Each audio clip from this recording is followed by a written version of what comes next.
ሰላም እንዴት ናችሁ? ዮም ፍስሐ ኮነ በእንተ ልደታ ለማርያም በእመቤታችን በቅድስት ድንግል ማርያም መወለድ ምክንያት እነሆ ዛሬ ደስታ ሆነ። አባቶቻችን ምን ይላሉ መሰላችሁ?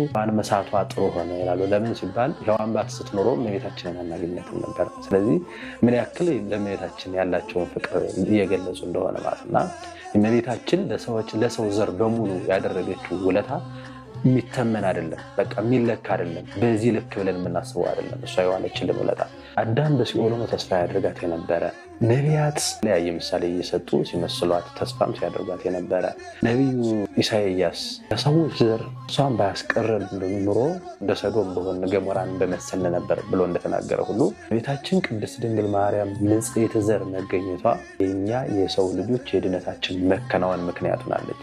ለዚህ ነው ምክንያተ ድነት የሚሉ አባቶቻችን። ቤታችን ቅድስት ድንግል ማርያም ስትወለድ ደስ ያላለው አካል ቢኖር አንድና አንድ ዲያብሎስ ብቻ ነው። ቤታችን ቅድስት ድንግል ማርያም በመወለዷ ሕይወታችን እንደገና ተሰብኳል።